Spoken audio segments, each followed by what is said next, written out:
So last class में हमने जो questions किया था, yes, I think the research aptitude. So let's continue the lecture. Right.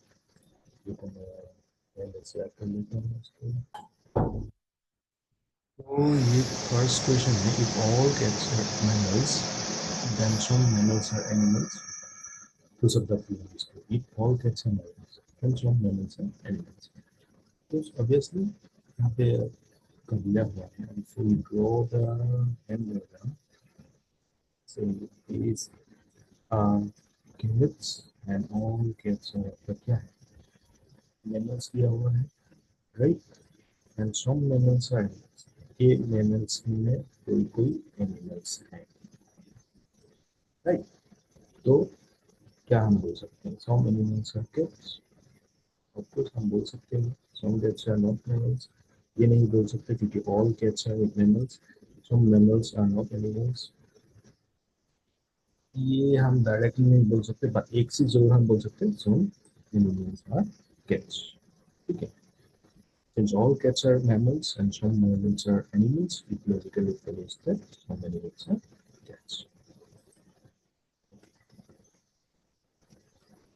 Here is just 1 minute.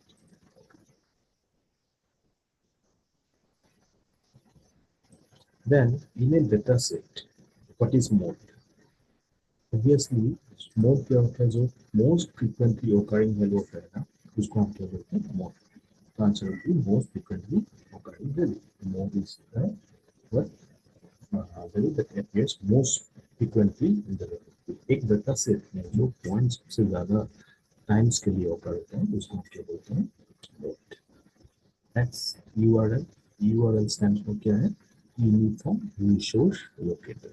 URL stands for Uniform Resource Locator. Now, देखो इसका options लगभग मिलता जुलता है, तो यहाँ पे होगा आपका एक. और ये क्या होता है? This is the address used to access the web page on the internet. The next one is, which of the following gases contributes the most to the greenhouse effect? Oxygen, nitrogen, carbon dioxide. बोलने की बात ही नहीं है. जो green house effect है ना, right, green house effect जिसके कारण आपका टेम्परेचर भी बढ़ रहा है, राइट. तो इसके पीछे मेन सबसे इम्पोर्टेंट कंट्रीब्यूशन, जो मैक्सिमम कंट्रीब्यूशन आता है आपका carbon dioxide, right. Carbon dioxide is one of the most primary greenhouse gases responsible for global warming and climate change. तो कार्बन डाइऑक्साइड एक रीजन है जिसके कारण आपका क्या होता है, ये ग्रीन हाउस इफेक्ट चला आता है. और ग्रीन हाउस इफेक्ट के कारण आपका जो टेम्परेचर चेंज हो रहा है, ग्लोबल वार्मिंग हो रहा है, ये सब चीज़ें. Next, just 1 minute, increase the time. ये वाला क्वेश्चन क्या है? National assessment and accreditation council, जिसको हम नाक बोलते हैं. National Assessment and Accreditation Council. You have to remember the full form also. Full form भी बहुत important है. So it evaluates the institutes of higher education based on what?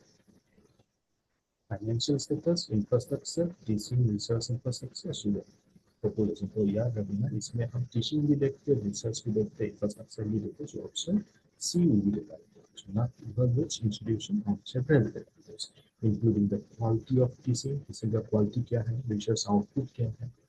research output बहुत important है. जिस इंस्टीट्यूट का research output अच्छा होता है, so obviously that institute is considered as a good institute. So according to A plus plus ऐसा rating को देता है, right? Then infrastructure भी सही होता है, lab वगैरह सही होता है, right?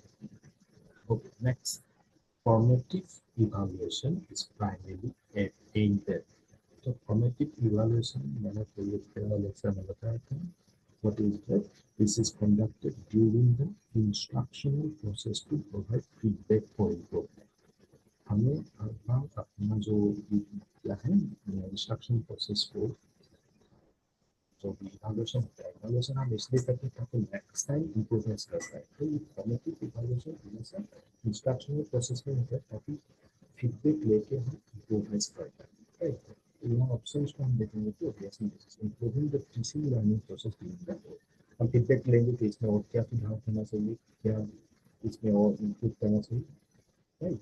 और बेस्ड ऑन दैट उस फीडबैक के ऊपर हम काम करेंगे और अपना टीचिंग प्रोसेस और टीचिंग लर्निंग प्रोसेस को और इम्प्रूव कर सकते हैं.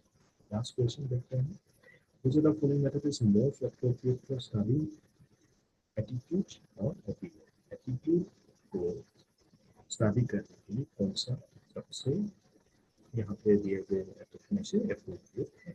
सर्वे. Survey method is widely used to gather information about people's attitudes, opinions or behaviors for questioners or interview. तो सर्वे के जरिए हम क्या कर सकते हैं? तो आपको किसी ने सर्वे के लिए एक पेपर दे दिया तो उसके रूल फ्रॉम बेसिस सर्वे होता है, राइट? तो उसमें आप क्या करते हो? आप अपना जो थिंकिंग, अपना जो क्या है, उस पर्टिकुलर क्वेश्चंस के अकॉर्डिंग आपका जो राय है, आपका ओपिनियन वो देते हैं. तो इससे आपका एटीट्यूड का भी इवैल्यूएशन होता है कि आपका एटीट्यूड जैसा होगा ऐसे ही आप ओपिनियन दोगे. तो ये जो मेथड्स हैं, जो मेथड्स तो आप अकॉर्डिंगली वो क्या करें, एक्चुअली आपका जो एटीट्यूड है उसको मेजर करें, right? That's why this is considered as the most appropriate for studying attitudes or aptitudes. So this is sufficient for today.